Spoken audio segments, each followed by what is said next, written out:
Breaking news.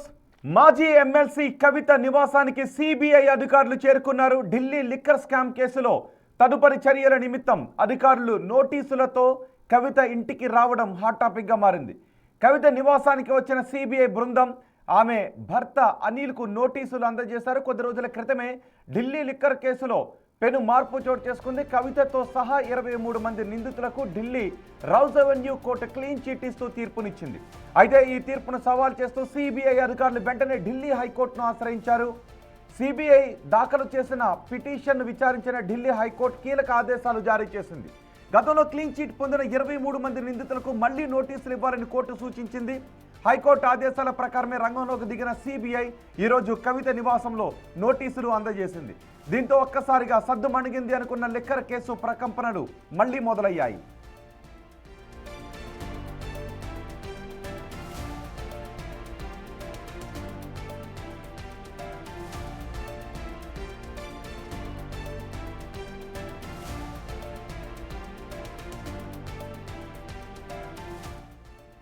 High court ఆదేశాల నేపథ్యంలో CBI తదుపరి విచారణను ఎలా వేగవంతం చేయబోతోంది? కవిత ఇతర నిందితులు ఈ నోటీసులపై ఎలా స్పందిస్తారు అన్నది ఇప్పుడు రాజకీయ వర్గాల్లో ఉత్కంఠ రేపుతోంది.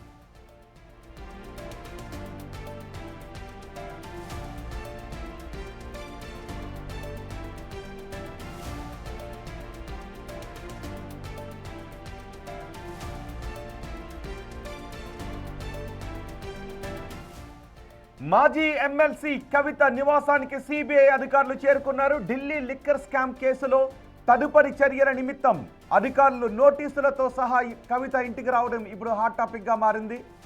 కవిత నివాసానికి వచ్చిన సిబిఐ బృందం ఆమె భర్త అనిల్కు నోటీసులు అందజేశారు. కొద్ది రోజుల క్రితమే ఢిల్లీ లిక్కర్ కేసులో పెను మార్పు చోటు చేసుకుంది. కవితతో సహా మొత్తం 23 మంది నిందితులకు Delhi Rouse Avenue court clean chit ఇచ్చింది. అందులో కేజ్రీవాల్ కూడా ఉన్నారు. న్యాయం గెలిచింది అంటూ మాట్లాడారు. అయితే ఆ తీర్పును సవాల్ చేస్తూ సిబిఐ అధికారులు వెంటనే ఢిల్లీ హైకోర్టును ఆశ్రయించారు. ఇప్పుడు సిబిఐ దాఖలు చేసిన పిటిషన్ను విచారించిన ఢిల్లీ హైకోర్టు కీలక ఆదేశాలు జారీ చేసింది. దీంతో కవితకు నోటీసులు ఇవ్వడానికి సిబిఐ అధికారులు కవిత నివాసానికి వెళ్లారు.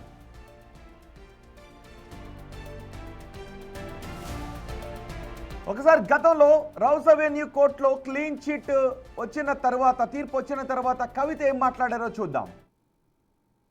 కేసు ఏదైతే ఉందో మొన్న దేవుడి దయ వల్ల మా యొక్క నీతి నిజాయితీ వల్ల మరి సంపూర్ణంగా కొట్టుడు వేయబడ్డది కాబట్టి స్వామివారికి కాలినడకన వచ్చి మొక్కు చెల్లిస్తామనేటటువంటి మొక్కు ఉంది కాబట్టి ఆ మొక్కు చెల్లించుకోవడానికి ఇవాళ తిరుమలకు రావడం జరిగింది.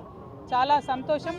ఎప్పుడు తిరుమలకు వచ్చినా మంచి జరుగుతుంది. మొన్న కూడా నేను జైలు నుండి విడుదలయ్యాక 3 నెలల కింద వచ్చి వెళ్ళాను. స్వామివారి దర్శన భాగ్యంతో సంపూర్ణంగా కేసే పోయింది. మరి ఇప్పుడు స్వామివారికి మొక్కు చెల్లించుకొని నెక్స్ట్ 2 నెలల లోపలే మరి తెలంగాణ రాష్ట్రంలో తెలంగాణ జాగృతి సంస్థ ఒక నూతన పార్టీ పెట్టబోతా ఉన్నది కాబట్టి ఆ పార్టీ కూడా వెంకటేశ్వర స్వామి దయతోని అత్యద్భుతంగా కొనసాగుతుందని, తెలంగాణ ప్రజల సేవలో మేము ముందుంటామని, ఎటువంటి భేషజాలు లేకుండా అన్ని వర్గాల ప్రజలకు కూడా, ఎటువంటి భేదభావాలు లేకుండా అన్ని వర్గాల ప్రజలకు కూడా సేవ చేసేటటువంటి ఒక మంచి పార్టీని తెలంగాణ ప్రజలకు అందియాలనే ఉద్దేశంతో కూడా స్వామివారికి మొక్కుకుంటాము. పార్టీ పెట్టిన తర్వాత మరిన్ని నూతన కార్యక్రమాలు తీసుకున్న తర్వాత ఖచ్చితంగా స్వామివారి దర్శనానికి మళ్ళీ వస్తూ ఉంటాం. ఆ రోజు Rouse Avenue court clean chit ఇస్తూ ఇచ్చిన తీర్పు తర్వాత కవిత తిరుమల వెళ్ళి మాట్లాడిన మాటలు అవి. అయితే సిబిఐ అధికారులు ఢిల్లీ హైకోర్టును ఆశ్రయించారు. అప్పీల్ చేయడంతో ఢిల్లీ హైకోర్టు ఆదేశాలతో మరోసారి కవిత నివాసానికి వచ్చారు సిబిఐ అధికారులు నోటీసులు ఇవ్వడానికి. సో ఇప్పుడు కవిత ఏం చేయబోతున్నారు, అసలు ఆ నోటీసుల సారాంశం ఏంటి, హైకోర్టులో వినిపించిన వాదనలు ఏంటి, ఈ సమాచారం అందించడానికి మా ప్రతినిధి విజయ్ మనకు అందుబాటులో ఉన్నారు. విజయ్, కవితకు అందజేసిన నోటీసుల సారాంశం ఏంటి, నోటీసులను అందుకున్న తర్వాత కవిత ఏం మాట్లాడుతున్నారు? రోహిత్, అయితే గతంలో సరిగ్గా 15 రోజుల క్రితము ఇటు ఫిబ్రవరి 27వ తేదీన ఢిల్లీ రౌజ్ అవెన్యూ కోర్టు కవితకు అలాగే ఈ కేసులో ఉన్నటువంటి మొత్తం 23 మందికి కూడా క్లీన్ చిట్ ఇచ్చినటువంటి సిచ్యువేషన్స్ అవన్నీ కూడా మనకు తెలిసినవి. అయితే దీన్ని అప్పీల్ చేస్తూ సవాల్ చేస్తూ కూడా సిబిఐ కోర్టు సిబిఐ హైకోర్టుకి అయితే వెళ్ళింది. ఈ కేసులో ఇప్పటికే ఉన్నటువంటి 23 మందిని క్లీన్ చిట్ ఇవ్వడం పైన రౌజ్ అవెన్యూ కోర్టు తీర్పు పైన సిబిఐ హైకోర్టుకి వెళ్ళింది. సో ఈ నేపథ్యంలో ఈరోజు కవితతో పాటు మరొక 6గురికి కూడా హైదరాబాద్లో ఇప్పటికే ఈ కేసుకు సంబంధించి నోటీసులు అందజేశారు. అయితే సిబిఐ హైకోర్టుకు వెళ్ళడం పట్ల గతంలో అటు కవిత కావచ్చు, లేకపోతే అరవింద్ కేజ్రీవాల్ కావచ్చు, మరికొంతమంది కూడా అసలు ఈ కేసులో ఏమీ లేదు, అనవసరంగా దీన్ని పెద్దది చేస్తున్నారంటూ కూడా మాట్లాడుకొచ్చినటువంటి సందర్భాలు కూడా ఉంది. సో మొత్తం ఒక్కసారి అసలు ఎంతమంది ఈ యొక్క కేసులో ఉన్నారనే చూసుకున్నట్లయితే మొట్టమొదట అరవింద్ కేజ్రీవాల్, ఆప్ నేత, మాజీ ఢిల్లీ సీఎం, అలాగే మనీష్ సిసోడియా, కల్వకుంట్ల కవిత, కుల్దీప్ సింగ్, నరేందర్ సింగ్, విజయ్ నాయర్, అలాగే అభిషేక్ బోయిన్పల్లి, అలాగే అరుణ్ రామచంద్ర పిల్లై, అలాగే మూతా గౌతమ్, సమీర్ మహేంద్రు, అందీప్ సింగ్ దాల్, అర్జున్ పాండే, బుచ్చిబాబు గోరెంట్ల. ఈ బుచ్చిబాబు గోరెంట్ల అనేటువంటి వ్యక్తి కవితకు చాలా సంవత్సరాలుగా కూడా ఆడిటర్గా పనిచేస్తూ వచ్చాడు. అలాగే గత కొన్ని సంవత్సరాలుగా కూడా కల్వకుంట్ల కవితకు సంబంధించినటువంటి బిజినెస్కి సంబంధించి ఆడిట్స్ కావచ్చు, సో అవన్నీ కూడా ఈయన బుచ్చిబాబే కొంత ప్రధానంగా అయితే చూసినటువంటి వ్యక్తి కూడా.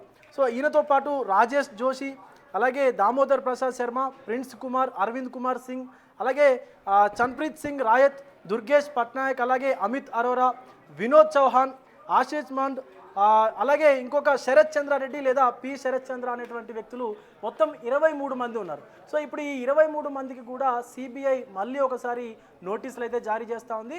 సో ఎందుకంటే ఇదివరకే rows avenue court clean chit ఇచ్చినప్పటికీ కూడా తిరిగి ఈ కేసుని సిబిఐ సవాల్ చేస్తూ రౌస్ అవెన్యూ కోర్టు ఇచ్చినటువంటి తీర్పు ఏదైతే ఉందో ఆ తీర్పు పైన హైకోర్టుకు వెళ్ళడం అనేది ఇప్పుడు మరొక సంచలన విషయంగా అయితే మారిందని చెప్పాలి. ఎందుకంటే అంతా అయిపోయింది అనుకున్నటువంటి సందర్భంలో సిబిఐ మళ్ళీ హైకోర్టుకు వెళ్ళడం అనేది ఏంటి, అసలు ఈ యొక్క కేసు వెనకాల ఏముంది అనేది కూడా ఇప్పుడు దేశవ్యాప్తంగా కూడా మళ్ళొక సంచలనం అయితే రేగిందనే చెప్పాలి. అయితే క్లీన్ చీట్ వచ్చిన తర్వాత అటు కల్వకుంట్ల కవిత తానేమీ తప్పు చేయలేదని మొదటి నుంచి కూడా ఈ కేసులో నేను కడిగిన ముత్యంలాగా బయటకు వస్తానంటూ కూడా చెప్పుకొచ్చినటువంటి పరిస్థితులు ఉన్నాయి. అలాగే ఆవిడ మొక్కుకున్నటువంటి మొక్కు ఈవెన్ తిరుపతికి వెళ్ళి కూడా మొక్కు తీర్చుకున్నటువంటి సందర్భం కూడా ఉంది. సో ఇప్పుడు మళ్ళీ తిరిగి కవితకి నోటీసులు జారీ చేయడము, అలాగే కవితతో పాటు ఇందులో ఉన్నటువంటి మొత్తం 23 మందికి కూడా కోర్టు నోటీసులు జారీ చేయడం అనేది కొంత ఉత్కంఠ అయితే రేపుతుందని చెప్పాలి. కవిత నెక్స్ట్ ఏం స్టెప్ తీసుకోబోతా ఉన్నారు, ఎందుకంటే ఆమె రాజకీయ భవిష్యత్తు పైన ఇదివరకే ఇది ఒక చెరిగిపోయినటువంటి మచ్చగా ఉంది. సో కేసు కొట్టేసినా కూడా ఆ మచ్చ అయితే అలాగే ఉంటుంది. కానీ తిరిగి సిబిఐ ఢిల్లీ హైకోర్టును ఆశ్రయించడం వెనకాల అసలు ఏం ఆంతర్యం ఉందనేది కూడా ఇప్పుడు అందరి మధ్యలో కూడా ఒక ప్రశ్నగా మిగిలిపోయినటువంటి పరిస్థితి ఉంది. ఇంకొక విషయం ఏంటంటే అటు ఢిల్లీ మాజీ సీఎంగా ఉన్నటువంటి అరవింద్ కేజ్రీవాల్ కూడా గత 6వ తారీఖున ఈ కేసుకు సంబంధించి, అంటే ఈ కేసులో ఉన్నటువంటి జడ్జి ఎవరైతే ఉన్నారో జడ్జిని మార్చాలంటూ కూడా సీజేకి అయితే ఒక లేఖను కూడా రాశారు. అయితే ఇప్పుడున్నటువంటి ఈ పరిస్థితులు చూసుకున్నట్టయితే ఖచ్చితంగా కవిత నెక్స్ట్ ఏం స్టెప్ తీసుకోబోతా ఉన్నారనేది మాత్రం ఇటు తెలంగాణ రాజకీయాలతో పాటు దేశ రాజకీయాల్లో కూడా ఈ కేసు పెను సంచలనం సృష్టించినటువంటి విషయం మనందరికీ కూడా తెలిసింది. సో ఇప్పుడు కవిత ఏం తీసుకోబోతున్నారు, ఏం స్టెప్ తీసుకోబోతున్నారు అనేది కూడా కొంత ఉత్కంఠ అయితే రేపుతా ఉంది రోహిత్. సో ఈ నేపథ్యంలో ఈ నోటీసుల్లో ఏం పేర్కొన్నారు అంటే ఆల్రెడీ సిబిఐ ఢిల్లీ హైకోర్టు తలుపులు తట్టింది కాబట్టి ఇప్పుడు ఆ కేసు ఢిల్లీ హైకోర్టు అప్పీలు స్వీకరించింది కాబట్టి ఆ కోర్టులో కౌంటర్ దాఖలు చేయడానికి సంబంధించిన నోటీసుల కవితకి ఇచ్చినవి. ఈ నోటీసులు ఏం పేర్కొన్నారు? రైట్, అయితే సరైనటువంటి సాక్ష్యాధారాలు లేవు అంటూ రౌస్ అవెన్యూ కోర్టు ఈ కేసుని పూర్తిగా కొట్టేసి అందులో ఉన్నటువంటి వాళ్ళందరికీ కూడా క్లీన్ చిట్ ఇచ్చింది. సో దాన్ని సవాలు చేస్తూ సిబిఐ ఇప్పుడు హైకోర్టుకి వెళ్ళింది కాబట్టి హైకోర్టు సిబిఐ ఏదైతే ఢిల్లీకి వెళ్ళినటువంటి హైకోర్టుకు వెళ్ళిందో అక్కడ ఇప్పుడు ఉన్నటువంటి ఈ కేసులో ఉన్నటువంటి ప్రతి ఒక్కరిని కూడా తిరిగి విచారించేందుకు అలాగే హైకోర్టు పర్మిషన్ కోరుతూ కూడా నోటీసుల్లో అయితే పేర్కొన్నారు. ముఖ్యంగా తాము సూచించినటువంటి తేదీ ఏదైతే ఉంటుందో ఆ తేదీ లోపల తిరిగి ఒకసారి మళ్ళీ విచారణకు హాజరయ్యేటువంటి విధంగా కూడా నోటీసులు జారీ చేసినట్టుగా కొంత సమాచారం అయితే అందుతా ఉంది మనకి రోహిత్. రైట్, ఇప్పుడు జాగృతి ఫాలోవర్స్ రియాక్షన్ ఏంటి? కవిత ఎక్కడున్నారు? ఆ సమయంలో అనిల్ ఇంటి దగ్గర ఉన్నట్టుగా తెలుస్తోంది. సో కవిత ఎక్కడున్నారు, రియాక్షన్ ఏంటి మళ్ళీ నోటీసులు ఇవ్వడంపై?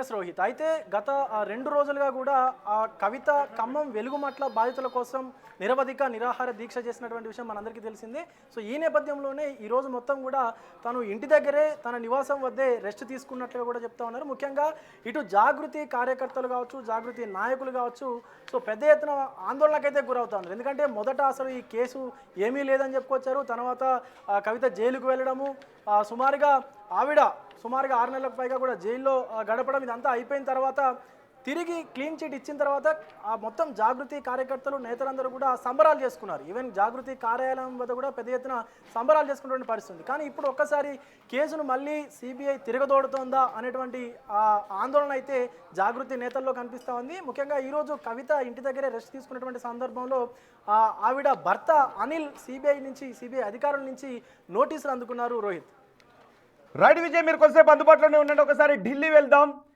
అయిపోయింది అనుకున్న కేసు మళ్ళీ తెరపైకి వస్తూ ఉండటంతో ఎవరెవరైతే ఢిల్లీ లిక్కర్ స్కామ్ కేసులో ఆరోపణలు ఎదుర్కొంటూ ఉన్నారో ఇప్పుడు వాళ్ళందరూ మరోసారి ఆలోచించాల్సిన ప్రశ్నలు వస్తున్నాయి. కలవరపాటుకు గురి చేసే పరిణామాలు చోటు చేసుకుంటూ ఉన్నాయి. రౌస్ అవెన్యూ కోర్టు ఇచ్చిన తీర్పుపై సిబిఐ అధికారులు ఢిల్లీ హైకోర్టు తలుపులు తట్టారు. దీంతో ఎవరెవరైతే 23 మంది క్లీన్ చిట్తో బయటపడ్డారు ఇప్పుడు వాళ్ళందరికీ మళ్ళీ నోటీసులు జారీ చేస్తున్నారు. సిబిఐ వేసిన పిటిషన్లో ఇప్పుడు వీళ్ళందరూ కౌంటర్ పిటిషన్ దాఖలు చేయాల్సిన పరిస్థితులు ఉంటాయి. దానికి సంబంధించిన నోటీసులు అందజేయడానికి సిబిఐ అధికారులు ఎమ్మెల్సీ కవిత నివాసానికి వచ్చారు. మా ప్రతినిధి సమాచారం అందించడానికి ఢిల్లీ నుంచి శివ అందుబాటులో ఉన్నారు. శివ, ఈ నోటీసుల సారాంశం ఏంటి? మొత్తం మన రౌస్ అవెన్యూ కోర్టులో క్లీన్ చిట్ ఇచ్చిన వాళ్ళందరికీ కూడా నోటీసులు జారీ చేశారా? అసలు సిబిఐ హైకోర్టులో వినిపించిన వాదన ఏంటి? ఇప్పుడు ఈ నోటీసుల సారాంశం ఏంటి? ఏం జరగబోతోంది ఈ కేసులో? రైట్ రోహిత్, మరోసారి మాజీ ఎమ్మెల్సీ కవితకు నోటీసులు జారీ చేశారు. తన నివాసానికి వెళ్లిన నేపథ్యంలో కవిత అందుబాటులో లేకపోవడంతో ఆమె భర్త అనిల్కు నోటీసులు ఇచ్చినట్టు తెలుస్తుంది. అయితే ఢిల్లీ లిక్కర్ పాలసీకి సంబంధించి ఈ నోటీసుగా కూడా సమాచారం అయితే అందుతోంది. ఇప్పటికే ఈ ఢిల్లీ లిక్కర్ పాలసీ కేసులో సిబిఐకి సంబంధించిన కేసులో మాత్రం మొత్తం ఎవరైతే నిందితులు ఉన్నారో ఢిల్లీ మాజీ సీఎం అరవింద్ కేజ్రీవాల్ కానీ, మాజీ డిప్యూటీ సీఎం మనీష్ సిసోడియా, కవిత సహా ఇతర నిందితులు 23 మంది నిందితులకు సంబంధించి క్లీన్ చిట్ ఇస్తూ కూడా ఆ కేసును కొట్టేసింది రౌస్ అవెన్యూ కోర్టు. దానిలో భాగంగా వెంటనే ఢిల్లీ హైకోర్టును సిబిఐ ఆశ్రయించిన నేపథ్యంలో 9వ తేదీన దీనిపై విచారణ జరిపి ఎవరైతే నిందితులు ఉన్నారో వారందరికీ కూడా నోటీసులు జారీ చేస్తూ 23 మంది నిందితులకు నోటీసులు జారీ చేస్తూ దీనిపై స్పందించాలంటూ కూడా ఢిల్లీ హైకోర్టు న్యాయమూర్తి స్వర్ణకాంత శర్మ ఆదేశాలు జారీ చేశారు. దానిలో భాగంగానే ఇప్పుడు దానికి సంబంధించి నోటీసులు ఇచ్చారా లేదా విచారణకు పిలిచేందుకు నోటీసులు ఇచ్చారా అనేది కూడా ఇంకా అధికారికంగా అయితే తెలియాల్సింది. కానీ ఇప్పటికైతే వారంతా కూడా ఒక ధీమా వ్యక్తం చేస్తున్నారు. ఇప్పటికే మాకు కేసులో క్లీన్ చిట్ వచ్చింది అనేది కూడా వారంతా కూడా ధీమా వ్యక్తం చేసిన పరిస్థితి కనిపిస్తుంది. అంటే ప్రజెంట్ ఏదైతే రౌస్ అవెన్యూ కోర్టు మొదట ఈ కేసు సంబంధించి ఢిల్లీ లిక్కర్ పాలసీలో అవకతవకలు జరిగాయని గవర్నర్కు చీఫ్ సెక్రటరీ ఫిర్యాదు చేయడం, గవర్నర్ వినయ్ కుమార్ సక్సేనా వెళ్లి హోంశాఖకు ఫిర్యాదు చేయడం, హోంశాఖ కేసును సిబిఐకి అప్పగించిన తర్వాత సిబిఐ మొత్తం అవినీతి జరిగిందా లేదనేది కూడా ఎంక్వైరీ చేసిన నేపథ్యంలో దీంట్లో కీలకంగా వ్యవహరించిన దినేష్ అరోరా, ఆమ్ ఆద్మీ పార్టీలో కీలకంగా వ్యవహరించిన దినేష్ అరోరా కానీ, ఆమ్ ఆద్మీ పార్టీ మీడియా కోఆర్డినేటర్గా ఉన్న విజయ్ నాయర్, వీరందరూ ఇచ్చిన సమాచారం మేరకు సౌత్ గ్రూప్ కానీ నార్త్ గ్రూప్లో ఉన్న కీలక వ్యాపారవేత్తలు, కీలక రాజకీయ నాయకుల పేర్లను కూడా బయటకు వచ్చాయి. దానిలో భాగంగానే అభిషేక్ బోయిన్పల్లి, తెలంగాణకు చెందిన అభిషేక్ బోయిన్పల్లి పేరు బయటకు వచ్చిన తర్వాత సిబిఐ అభిషేక్ బోయిన్పల్లిని, అరుణ్ రామచంద్ర పిల్లని అదుపులో తీసుకుంది. వారు ఇచ్చిన సమాచారం మేరకు శరచంద్రారెడ్డి, మాగుంట రాఘవరెడ్డిని అదుపులో తీసుకుంది. వారందరూ ఇచ్చిన సమాచారం మేరకు కవితతో లింకప్ అయి ఉన్న వ్యాపార సంబంధాలకు సంబంధించి కానీ, వాట్సాప్ చాటింగ్ సంబంధించి కానీ అన్ని కూడా వివరాలను కానీ సేకరించిన తర్వాత కవితకు 2022 డిసెంబర్ నెలలో కవితకు నోటీసులు జారీ చేశారు. అప్పుడు ఆ సందర్భంలో కవిత మొదటి నోటీస్ అది ఆ సమయంలో ముందుగా నిర్ణయించుకున్న కార్యక్రమాలు ఉన్న నేపథ్యంలోనే నేను రాలేను కాబట్టి ఆవిడ కూడా కొన్ని డేట్స్ను సిబిఐకి ఇచ్చింది. 11, 13, 14, 15 తేదీ 4 డేట్లు ఇచ్చి ఆ డేట్లో ఏ డేట్లో నేను వచ్చి ఇంటికి వచ్చి విచారించవచ్చు కూడా గతంలో కవిత ఆ డేట్స్ను ఇచ్చిన నేపథ్యంలో అప్పుడు కూడా అది సంచలనంగా మారింది. సిబిఐకి కవిత డేట్స్ ఇచ్చారంటూ కూడా అందరూ కూడా కొంత దానిపై తీవ్రమైన చర్చ అయితే జరిగింది. అయితే ఇప్పుడు మళ్ళా కవితకు దాంట్లో నిర్దోషిగా బయటపడినప్పటికీ కూడా కవితకు సిబిఐ నోటీసులు జారీ చేసింది. ఇప్పుడు అంటే ఎందుకు నోటీసులు జారీ చేసింది? ఇటు సిబిఐ విచారణకు సంబంధించి రౌస్ అవెన్యూ కోర్టు మా వాదనలు పరిగణలోకి తీసుకోలేదు, మాపై అనవసరమైన వ్యాఖ్యలు చేశారు అనే అంశంపై ఢిల్లీ హైకోర్టును ఆశ్రయించిన నేపథ్యంలో అక్కడ ఢిల్లీ హైకోర్టు కూడా కేవలం ఏదైతే దర్యాప్తు సంస్థల మీద రౌస్ అవెన్యూ కోర్టు చేస్తున్న వ్యాఖ్యలపై మాత్రమే స్టే విధించింది తప్ప ఎక్కడ కూడా ఈ తీర్పు పైన వారికి కంప్లీట్గా క్లీన్ చిట్ ఇస్తూ నిర్దోషులుగా ప్రకటిస్తే ఏదైతే తీర్పు ఇచ్చిందో దాని మీద మాత్రం ఎటువంటి స్టే అయితే ఇవ్వలేదు. కేవలం దర్యాప్తు సంస్థ సిబిఐ మీద చేసిన వ్యాఖ్యలపై మాత్రమే స్టే విధించింది. దానిలో భాగంగా కానీ ప్రత్యర్థులకు ఎవరైతే ఉన్నారో నిందితులుగా ఆరోపణలు ఎదుర్కొంటున్న వారందరికీ కూడా మరొకసారి నోటీసులు ఇవ్వాలి, దానిపై స్పందించాలి. అంటే ట్రయల్ కోర్టు చేసిన వ్యాఖ్యలపై స్టే విధించింది. ఏ వ్యాఖ్యలపై స్టే విధించింది?